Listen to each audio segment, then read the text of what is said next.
Welcome back to Mogut's Pelams 2.0, a cute love story, season 2. Hello. జరుగు జరగండి కాస్త. ఏంటి నిజంగానే నిజమా? ఓ మై గాడ్, గట్టిగా ఒకసారి గిచ్చుకోవాలి నేను. నిజంగా నిజమా అంటే ఏం రావద్దా? ఇన్ని రోజుల నుంచి మా వాళ్ళు మీరొక్కరే చెప్తే ఎలాగా మీ ఆయన్ని తీసుకురండి అని అంటున్నారు. హలో, నీ స్టోరీ నువ్వు చెప్పుకో. నేను ఇవాళ ఎందుకు వచ్చానంటే ఇవాళ వ్యాలంటైన్స్ డే స్పెషల్ కదా, సరే నీ షోని వ్యాలంటైన్స్ స్పెషల్ షో చేద్దామని వచ్చా. ఓ మై గాడ్, నాకు ఇంకా నమ్మబుద్ధి కావట్లేదు. అవునా? మళ్ళీ ఇంకోసారి వద్దు వద్దు, గట్టిగా ఫస్ట్ మా ఆత్మీయులందరికీ హలో చెప్పండి. హలో, నమస్తే, వెల్కమ్. అంటే నీ స్టైల్లో చెప్పాలంటే అందరికీ నమస్కారం, హ్యాపీ వ్యాలంటైన్స్ డే. సో మా ఇద్దరు తరఫున మీ అందరు కూడా happy happy Valentine's day. Happy Valentine's day. అమ్మో, ఈయన వచ్చారు, నాకు అసలు నేను ప్రిపేర్డ్ గా కూడా లేను. ముందే చెప్పొచ్చు కదా, ఒక హింట్ అన్ని ఇవ్వలేదు. బోల్డ్ అని క్వశ్చన్లు ఉన్నాయి మాకు. అసలే మా ఆన్సర్ ప్రిపేర్ అయ్యి రాలేదు. సో చాలా న్యాచురల్ గా కానిద్దాం. ఎక్కడ మొదలు పెడదాం అసలు? మీరు ఫస్ట్ ఏమైనా చెప్పండి, ఈ లోపు నా బ్రెయిన్ ని నేను షార్ప్ చేసుకుంటా. మా వాళ్ళకి ఏమైనా చెప్పడానికి వచ్చారా, లేకపోతే నాకు సర్ప్రైజ్ వచ్చారా? అసలు నాకు ఇప్పుడు నేను వచ్చాను కదా, ఓకే. సో లెట్స్ సీ అసలు ఏమవుతుందో తెలియదు నాకు కూడా. Okay, let's see. మీరు అసలు కనిపిస్తున్నారా? జరగాల? నేను ఏంటి అంటే అతిథులు వస్తే మర్యాదించాలని మా పెద్దలు చెప్పారండి. కాళ్ళ కింద ఉన్నాయి, కావాలంటే ఇంటా వంటలేదు. తెలుసు, కొత్తది ఏమైనా చెప్పాలండి? తెలుసు. Okay, so how are you? ఏంటి ఇన్ని రోజులు బ్యాక్ ఎండ్ లో ఉండి ఎడిటింగ్ లోనే ఉన్నారు, ఇప్పుడు ముందుకు వస్తే మీకు ఎలా అనిపిస్తుంది? మీ మైక్ ఇక్కడ ఉంది కదా, ఎలా అనిపిస్తుంది చెప్పండి. నాకు నేచురల్ గానే నార్మల్ గానే ఉంది. సరే చూద్దాం. నువ్వు కూడా ఎప్పుడు అంత కెమెరా వెనకే ఉంటున్నావు కదా ప్రతిసారి. సరే ఈసారి అదే అక్కడ వరకు వచ్చారు, ఏంటి దూసుకుని వచ్చేస్తున్నారు అనుకున్నా. నమ్మబుద్ధి కాలే నాకు. ఓకే, కాళ్ళు చేతులు ఆడట్లేదు. మా ఆయన పక్కన వరకు వస్తుందా? ఆన్ రికార్డ్ చేసుకోండి. అమ్మా, ఇదే రీప్లే చేసుకుంటా. ఎప్పుడైనా మీరు అసలు భర్తకి భయపడమంటే ఇదే రీప్లే చేస్తా, అప్పుడు వాడుకుంటాం. ఎవరికమ్మా అంటే వినడానికి పెళ్ళి ఎన్ని ఏళ్ళైంది, ఇంకా సిగ్గుపడుతుంది, సిగ్గు లేకుండా. Anyways, okay, I will come back. మా వాళ్ళు చాలా అడిగారు యాక్చువల్లీ మీ నుంచి. ఏదో ముఖ్యంగా ఒకరి పేరు చెప్పాలి నేను ఇక్కడ. కెనడాలో ఇప్పుడు కెనడా వాళ్ళు వింటారా? వింటారు. కెనడాలో మధు ఆస్ట్రేలియా వాళ్ళు వింటారా? వింటారు. దుబాయ్ వాళ్ళు వింటారా? వింటారు. మా జ్యోతి గారు ఉన్నారు దుబాయ్ లో. యుఎస్ లో బోల్డ్ మంది ఉన్నారు. సో ముఖ్యంగా ఫస్ట్ మధు గారని ఒక ఆవిడ ఉన్నారు. ఆవిడ మొన్న కాల్ చేసి మరి చాలా చెప్పారు. అసలు నేను నన్ను పొగుడుతున్నారు అనుకున్నా. ఆహా, నువ్వు ఎలాగో చెప్తూనే ఉన్నావులే, మీ ఆయన ఎలా ఫీల్ అవుతున్నారా అని చెప్పి ఆవిడ నాకు ఫోన్ చేసి, నిన్ను నేను చూడట్లేదు, అబ్సెంట్ లో ఉన్న మీ ఆయన్నే చూస్తున్నాను, ఆయన ఎలా ఫీల్ అయ్యారో ఏమిటి. ఇంకో మాట ఏమన్నారు తెలుసా ఆవిడ? సరే నేను ఇప్పుడే చెప్పను, వెళ్ళిగా చెప్తా, టైం వచ్చినప్పుడు చెప్తా. మంచి మాటలు మంచి వాళ్ళకి మంచి టైం వచ్చినప్పుడు చెప్పేయాలంట. సరే, ఫస్ట్ నేను ఒకటి అడుగుతా, ఆవిడ విషయం మళ్ళీ వస్తా నేను ఆవిడ దానికి. ఓకే ఓకే, ఎలాగో నా లవ్ స్టోరీ, నా సైడ్ నుంచి జరుగుతున్న లవ్ స్టోరీ ఎపిసోడ్స్ జరుగుతున్నాయి కాబట్టి మీరు మీ ఫస్ట్ ఇంప్రెషన్, అసలు ఎందుకు మీకు ఇక్కడ అది పుట్టింది అనేది చెప్తారా? ఎవరి గురించి? నా గురించి చెప్పమంటావా? చూసారా? ఓకే ఓకే సరే. ఇన్నుంటే అదే. ఇన్నుంటే అంటే మరి ఎవరి గురించి అంటే నేను అస్సలు ఎక్స్పెక్ట్ చేయలేదు. అయిపోయారు ఈరోజు మీరు నా చేతిలో. ఓకే, అంటే ఇది కామెడీ షో కదా, అంటే మధ్యలో కామెడీ ఏమైనా చేయాలేమో అని. మీరు ఉంటేనే కామెడీ. సరే, okay, what are we doing now? Impression. First impression. Impression నుంచి డిప్రెషన్ నుంచి కంప్రెషన్ నుంచి వింటున్నాం. ఓకే సరే, impression. Okay, first impression, love at first sight లాంటివి ఏమీ జరగలేదు. తెలుసు నాకు ఇది. యా, కానీ ఎప్పుడైతే ఐ రిమెంబర్ దట్ డే, అంటే నువ్వు నీ మరి ఎపిసోడ్స్ లో చెప్పావో లేదో, చెప్పే ఉంటావేమో తెలీదు, బట్ యా, ఆ రోజు మనం సీనియర్స్ ర్యాగింగ్ చేస్తున్నప్పుడు, చెప్పాను. యా, సీనియర్స్ ర్యాగింగ్ చేసి నేను ఎక్కడో లాస్ట్ బెంచ్ లో కూర్చున్నా, సీనియర్స్ ర్యాగింగ్ చేస్తున్నారు. ఓ సీనియర్ ఉండేది షాజ్ అని, మంచి పత్తి పన్ను వేసుకొని, గుర్తుంది నాకు, వెరీ క్లోజ్. అప్పుడు ఆ టైంలో నన్ను ర్యాగింగ్ చేస్తోంది. సరే నేను ఇది జరుగుతున్నప్పుడు నీకు ముందు నిన్నెవరో ర్యాగ్ చేస్తున్నారు అక్కడ, ఇంకో సీనియర్ పాట పాడమన్నారు. ఇంత గోలలో సడన్ గా పాట వస్తుంది అక్కడి నుంచి. ఓకే. సో అలా పాట ఎవరు, నేను ఈవెన్ వదిలేసా సీనియర్ని ఇక్కడ వదిలేసి, నేను ఎక్కడో పాట వస్తుంది ఏంటి అని అలా చూస్తున్నా. సడన్ గా నాకు అంటే కొంచెం సినిమాటిక్ గా చెప్పాలంటే క్లాస్ రూమ్ మొత్తం ఖాళీ అయిపోయింది. అక్కడ నువ్వు ఒక్కదాన్ని పాడుతున్నావు, ఇక్కడ నేను ఒక్కడే ఉన్నా, సినిమా నేను ఇలా చూస్తున్నా కానీ నువ్వు నా వైపు చూసి పాడట్లేదు, బట్ నువ్వు నా గురించే పాడుతున్నావేమో అన్నట్టుగా పాడావు. తెలిసిపోయిందా? సో అలా ఫస్ట్ ఇంప్రెషన్, అరే ఇది ఎక్కడో అంటే అప్పటికా అంతకుముందు చూసే ఉంటాం. ఫస్ట్ బెంచ్ కదా, పెద్ద చదివేసేదానిలాగా ఫస్ట్ బెంచ్ లో కూర్చుంటది. ఏంటి ఈ పాట కంటే ముందు ఫస్ట్ ఇంప్రెషన్ అంటే అలా ఫస్ట్ బెంచ్ కదా, అలా క్రాస్ అవుతున్నప్పుడు అలా రైటింగ్ అనమాట, ఇలా ముత్యాల్లాగా ఏదో టైప్ రైటర్ తో ప్రింట్ కొట్టినట్టు రాసేదనమాట. సో అలా వెళ్తూ వెళ్తూ ఇలా చూస్తూ, చూడాల్సి వచ్చింది ఆ బుక్ లో మీకు. నువ్వు ఇంత బార్ పెట్టుకొని నీట్ గా ఏదో పెద్ద పబ్లిసిటీ ఇచ్చుకుంటా, సరే ఎందుకు చూసానంటే ఆహా ఇలా ఉందా, ఓకే మనకు నోట్స్ రాయడానికి మనకు వస్తుందిలే అనుకుని ఉంటానేమో. సో అందుకని అలా ఒక ఇంప్రెషన్ హ్యాండ్ రైటింగ్ మీద పడితే, ఇంకో ఇంప్రెషన్ ఈ పాటతో. అప్పుడు ఓ ఎవరు ఎక్కడ, ఆ తర్వాత నుంచి ఈ ఫేస్ ని ఎక్కడో చూసామే, ఇది మన రూట్ లోనే వెళ్ళేటట్టుందే, ఆ బస్ స్టాండ్ లో, ఆ ఉప్పల్ బస్ స్టాండ్. నేనైతే అలానే చూసా. అలా అలా అలా ఈ పొడుగు తెల్ల పిల్లాడేంటి ఇక్కడ ఎలా ఆడుతున్నాడు మన సైడ్ అనుకున్నా నేను.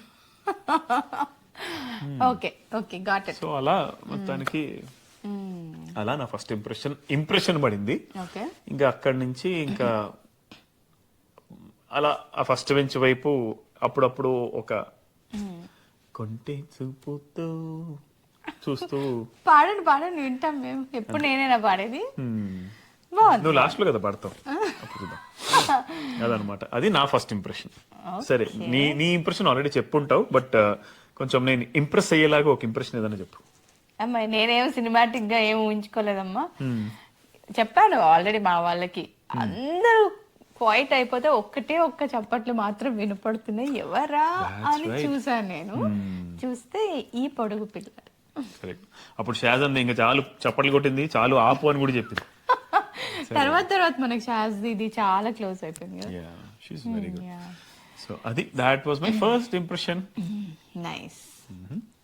ఓకే, ఇంకోటి ఎప్పుడు అడగాలనుకుంటాను, ఇప్పుడు అడుగుతా. ఇంకా మా వాళ్ళకి చెప్పని కూడా చెప్పలేదు నేను, తనంతా తనే నాకు చెప్పారు ఆ విషయము, నేను మీకు ఇంకా చెప్పలేదు. మన వాళ్ళకి మన 3.5 months బ్రేక్ తర్వాత శ్రీకాంత్ అన్న త్రూ మెసేజెస్ చేయించారు కదా, మనందరికి తెలుసు. తర్వాత ఒక ఆల్మోస్ట్ 3 to 6 months తర్వాత వచ్చి నాకు నిజం చెప్పారు. ఏంటి, ఇంతకీ శ్రీకాంత్ అన్న ఏ మెసేజెస్ ఆయన టైప్ చేయలేదు తెలుసా అని చెప్పండి మా వాళ్ళకి. ఎంత ధైర్యం ఉంటే మీరు. హలో చెప్పండి. ఇప్పుడు ఒక పెళ్లి చేయడానికి 100 అబద్ధాలు ఆడమన్నారు. ఒక ప్రేమ కోసం ఊరికే 10, 15, 100 ఎన్నో ఆడేమో. అప్పుడులో ఎంత ఘోరం అంటే నేనైతే పిచ్చిగా తిట్టాను అప్పుడు. కాలుపదు ఏంటి, ఆ 6 months తర్వాత నేను నీకు ఒకటి కన్ఫెస్ చేయాలి అని చెప్పారు. డైరెక్ట్ గా వచ్చి శ్రీకాంత్ యాక్చువల్లీ అబద్ధం చెప్పాను ఇంకేమి అని చెప్పారు కదా, అందుకనేసి ఏ మెసేజ్ శ్రీకాంత్ చేయలేదు. జస్ట్ మధ్యలో ఒక ఇదేంటి దాన్ని ఏమంటారు, ఆ పదం కూడా నాకు గుర్తు రావట్లేదు, ఒక మీడియేటర్ లాగా వాడుకున్నారు. ఏంటి, వాడికి షాప్ ఉండేది, వాడి షాప్ లో వెళ్ళి కూర్చోవడం, అరే ఫోన్ ఇరా అంటే వాడు ఫోన్ ఇచ్చేసేవాడు, ఇంకా వాడి ఫోన్ నా చేతిలో ఉండేది అనమాట. ఇంటికి వెళ్ళిపోయాక ఏం జరిగింది ఇక్కడి నుంచి అక్కడికి, అక్కడి నుంచి అక్కడికి, అలా వాడు. నేనేమో పక్క అన్నయ్య ఇలా కాదు అన్నయ్య, అలా కాదు అన్నయ్య. అన్నయ్య వాడు ఫిల్టర్ చేసుకునేవాడు అక్కడ, సో పర్వాలేదు. నేనైతే ఈ ఎపిసోడ్స్ లో చెప్తూ మీరు ఇక్కడ లేకపోయినా ప్రతి సినారియోని రీలివ్ చేస్తూ చెప్తున్నా మా వాళ్ళకి, and they are getting very much connected also. So ఇంకో క్వశ్చన్ అడుగుతాం మిమ్మల్ని. ఓకే, దొరికిందే పాపం, అన్ని అడిగేయాల్సిందే ఈరోజు. నేను వచ్చింది ఎందుకు, నాకు ఏదో క్వశ్చన్ బ్యాంక్ లాగా క్వశ్చన్ పంపదీసి కేబీసీ లాగా ఏమన్నా నా ₹1,00,000 ఇస్తావు లాస్ట్ లో? మీ పర్సులో అన్నుంటే ఇస్తా. సో నెక్స్ట్ థింగ్ ఏంటంటే, మనకి బోల్డ్ అన్ని మన రిలేషన్ లో బోల్డ్ అన్ని బ్యూటిఫుల్ డేస్ లో మోస్ట్ మెమరబుల్ డే ఏమన్నా ఉందా మీకు? అసలు ఏం గుర్తుండవు అనుకో, నేను అడిగి తప్పు చేస్తున్నా, బట్ ఉంటే హలో మెమరబుల్ డే అనేది ఆర్ గుర్తుపెట్టుకోకూడదు ఎప్పుడు మెమరబుల్ కూడా. మూమెంట్స్. అట్లా అన్నావు, అది అప్పుడు అప్పుడు అక్కడ అక్కడ ఉంటాయి కాబట్టి చెప్పొచ్చు. డే అనేసరికి మళ్ళా నువ్వు ఆ డేట్ ఆ టైము అని అడిగితే కష్టం మనకి. కొన్ని ఫీల్ ఈ అవ్వాలి అంతే. అబ్బాయిలకి ఎందుకు ఏం గుర్తుండవో నాకు అర్థం కాదు. ఓకే చెప్పండి, సరే మెమరబుల్ మూమెంట్స్. మెమరబుల్ మూమెంట్స్ అంటే మళ్ళీ దీన్ని కవర్ చేసావో లేదో, అక్కడ దాకా నీ ఎపిసోడ్స్ వచ్చాయో లేదో తెలియదు. నేను మళ్ళీ కవర్ చేసుకుంటాలే, మీ మాటల్లో చెప్పండి. ఓకే తెలీదు. So but yeah I think most memorable ఆ రోజుల్లో స్పెసిఫిక్ గా చెప్పాలంటే పాటలు పాడడం మీ అందరికి తెలుసు. తను పాడుతుంది, పగలు పాడుతుంది, మధ్యాహ్నం పాడింది, రాత్రి పాడింది, అంతా ఒక ఎత్తు అయితే ఎర్లీ మార్నింగ్ 3 o'clock 4 o'clockకి నా కోసం పాటలు పాడేది. ఆ విషయం చెప్పావా? ఒకసారి చెప్పాను, ఓకే.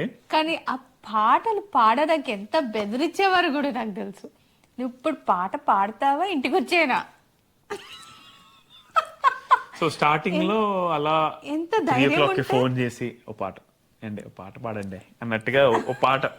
అప్పుడు ఫోన్స్ లో పాటలు అయిపోయేవి. కానీ అంతకంటే మెమరబుల్ ఏంటంటే పొద్దున 4 o'clockకి మీ గేటు బయట, అది ఐ థింక్ ఎంత మందికి అసలు ఎవరికి తెలియదు అనుకుంటా.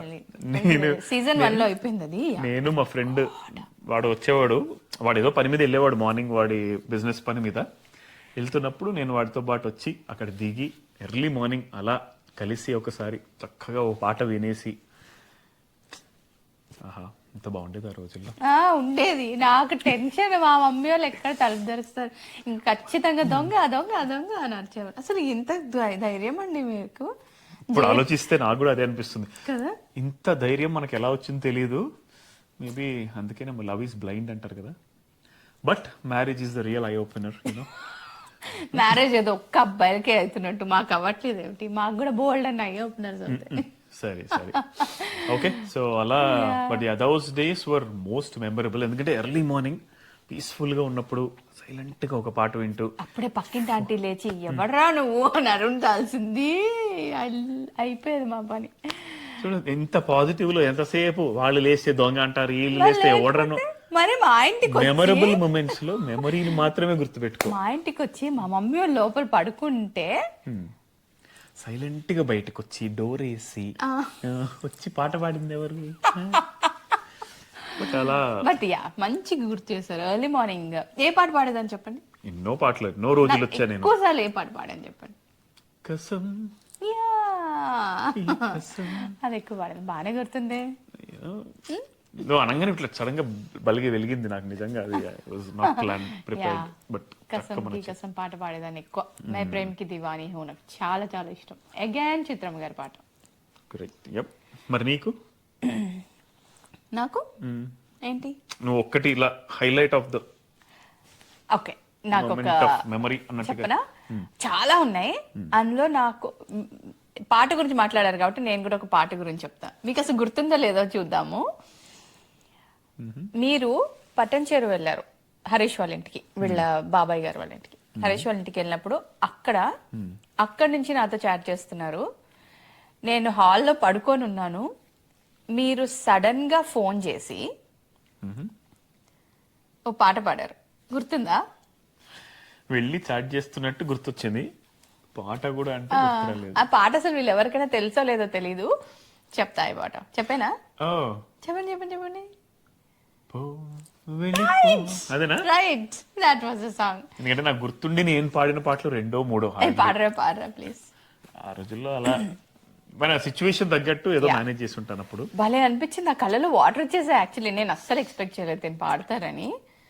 బట్ ఆ లైన్స్ కూడా, పో వెళ్ళిపో అన్నా పోను నీతో నడిచే నీడై నేను, కోపమొస్తే కసురుకో నన్ను నేను మాత్రం వదలనే అలాంటిది అలా ఉంటుంది, భలే ఉంటుంది ఆ పాట. బట్ యా థ్యాంక్ యూ, గుర్తు పెట్టుకున్నారు బానే. Yeah that was a beautiful memory. I think most memories are related to music, songs, movies. Yeah. మేము chat if you have opened our chats మీకు సగం అర్థం కాదు, ఏదో వీళ్ళు పాటలు అంతాక్షరి ఆడుకుంటారు అనుకుంటారు, కానీ అంతాక్షరిలోనే ఎంతో చాలా డెప్త్ ఉందమ్మా. అంతరిక్షం అంత మీనింగ్ ఉంటది. ఆ మీనింగ్ లోనే కదా ఇలా బాగా ఫోన్ కూడా ఎత్తుకుపోయాడు ఆ రోజుల్లో. అవును. Oh my God. చెప్పేసి అది కూడా చెప్పాను. వెళ్ళిపోయింది ఫోన్. బట్ మరి లేకపోతే ఏంటి, ఏం పాట అది? బొమ్మను గీస్తే నీలా ఉంది దగ్గరకొచ్చి డాట్ డాట్ డాట్ డాట్ అంట పట్టుమని లాక్కొని వెళ్ళిపోయారు నా ఫోన్ ని. చెప్పేసావా చెప్ప డాట్ డాట్లు అవన్నీ? డాట్ ఆ తర్వాత మనం బొమ్మరిల్లు సినిమాకి వెళ్ళడం అది ఎప్పుడో చిన్నప్పుడే చెప్పేసి. ఆ మేము సినిమాలో ఎక్కడున్నాం అనుకుంటున్నారు? ఆల్రెడీ బాలయ్య మూవీ కూడా ఇంకా రిలీజ్ అవ్వలేదు, కానీ బాలయ్య మూవీ దాకా వచ్చాం. బాలయ్య మీకు ఈయన బండారం మెల్లిగా ఒక 2-3 ఎపిసోడ్స్ లో ఈయన బండారం బయటపడుతుంది. జై బాలయ్య. చాలా చెప్పేశానండి, చాలా అంటే చాలా. బాలయ్య అంటే he's an emotion, he's the game changer. Balayya movie ఒక మెమరీ. ఎందుకు అనేది ఒక 2 ఎపిసోడ్స్ లో మీకు తెలుస్తుంది. అన్ని హాల్లోనే. So that was actually lovely. బాగా నేను ఒక్కదాన్ని చెప్పడం ఇన్ని రోజులు, ఇప్పుడు ఈయన రావడం నాకు చాలా చాలా హ్యాపీ అనిపించింది. హ్యాపీగా ఉంది కాబట్టి I will leave you to your episodes. But anyway అందరికి happy Valentine's day. I think this year is gonna be our 19th Valentine's. So 2007 లో ఫస్ట్ టైం. సో 7 నుంచి ఇప్పటిదాకా 19 years. ఎన్ని గిఫ్ట్స్ ఇచ్చారు అడగండి. అస్సలు పెళ్లి తర్వాత ఇచ్చారు, కానీ పెళ్లికి ముందు ఎప్పుడు నేనే ఇవ్వాలి గిఫ్ట్. నేను ఇస్తే మళ్ళీ దానికేమో వంకలు. నువ్వు గిఫ్ట్లు ఇచ్చేదానివి, నేను ఏమిచ్చారు? హాట్ ప్రేమని, నా హృదయాన్ని, అబ్బబ్బబ్బ నా మనసుని. తట్టుకోలేనమ్మా ఇంకా నేను. బట్ యా 2010 లో he gave me beautiful greeting card. అది ఇంకా నా ఇక్కడ ఉంది పైన, నా క్లాజెట్ లో ఉంటుంది. చూపిస్తా మీకు ఎప్పుడైనా ఒక రోజు. అక్కడి వరకు వస్తాను కదా, అప్పుడు చూపిస్తాను నేను 2010 లో. Thank you so much. ఈ వ్యాలంటైన్స్ డేని ఒక మెమరబుల్ డేగా తీసుకొచ్చినందుకు చాలా మంది. ఇందాక మధు గారి గురించి కూడా ఒక్క మాట చెప్పాలి. మధు గారు ఏమన్నారంటే, ఎప్పుడైతే బ్రేకప్ అయిందో దాని తర్వాత కలవడానికి వచ్చారో, నేను గాని బాబీకి ఫ్రెండ్ అయి ఉంటే పోరా పో దాన్ని ఎందుకురా పట్టుకుంటున్నా, వదిలే ఇంకో పిల్లని ఎత్తుకుందాం పద అని చెప్పేదాన్ని అని నాకు ఫోన్ చేసి చెప్తున్నారు. మధు గారు మిమ్మల్ని వదిలిపెట్టను. మీలాంటి మంచి చెప్పేవాళ్ళు మంచి రోజుల్లో అప్పుడులో దొరకలేదండి మాకు. బట్ బస్ ఎక్కి దిగి వెంటపడి ఫ్రెండ్ త్రూ మాట్లాడించి ఇప్పుడేమో కథలు చెప్తున్నారు. అది రియల్, ఇది రియల్. So that's sweet. ఎప్పటికైనా ఎన్ని బ్రేకప్లైనా మళ్ళీ ప్యాచప్ మాకు కావాలి. But anyway, so yeah just felt like camera adjust చేస్తూ సరదాగా ఒకసారి నేను కూడా ఇటు వద్దాం అనుకున్నాను, ఎందుకంటే ఇట్ వాజ్ వ్యాలంటైన్స్ డే కాబట్టి. So will try to. నేను కూడా వ్యాలంటైన్స్ కదా అన్నట్టు నేను ఊరికే రెడ్ వేసుకుని వచ్చా. Good black and red nice. Black అంటే ఇంకా పెళ్ళైన తర్వాత ప్రేమ ఎక్కువ అయిపోతున్నది కాబట్టి అందుకని బ్లాక్. మాట ఒకటి చెప్తుంది, చేతలు ఒకటి చెప్తున్నాయి. ఏం లేదు. Okay, hope you guys enjoy your Valentine's day and you're enjoying these episodes. Yeah. Thank you so much once again happy 19th Valentine's Day. And చూడండి, ఇలాంటి అమ్మాయిలు ఏం చేస్తారంటే షేక్ హ్యాండ్ ఇస్తారు. అది నేనైతే happy Valentine's day. that's sweet. Yeah, పక్కనే దొరికింది. ఇది ఎట్లుందంటే పువ్వు ఇస్తే ఏడబెట్టుకుంటారా? పువ్వు ఇస్తే పుల్ల మిగిలింది. ఇదేంద్రా బాబు, అట్లుంది మీరు ఇచ్చిన గిఫ్ట్. నేను ఇచ్చిన గిఫ్ట్స్ ఏమో భద్రంగా ఉన్నాయి అక్కడ. అలా కదా, పట్టుకో. ఇది బరువు కన్నా కదలకుండా ఇక్కడే ఉంటది కాబట్టి, సో ఇచ్చినట్టు ప్రూఫ్ ఉంది. సో టింగ్ టింగ్ టింగ్. Happy Valentine's day everyone and I love you so much. I love you too. Bye. That was a real surprise from Bobby. నేను కూడా అసలు ఎక్స్పెక్ట్ చేయలేదు. నేను నా ఎపిసోడ్ చెప్పేద్దాం అన్న ఊపులో నేను వచ్చేసాను, and suddenly he gave a surprise to me and also to you all. I hope you all enjoyed, and నేను కూడా చాలా చాలా హ్యాపీగా ఎంజాయ్ చేశాను. సో ఈ రోజు నేను మాట్లాడాలనుకున్న కాంటెంట్ నేను నెక్స్ట్ ఎపిసోడ్ లో మాట్లాడతాను. But thank you so much for being with us. Thank you so much for everything and see you all in next episode. Stay tuned. Bye.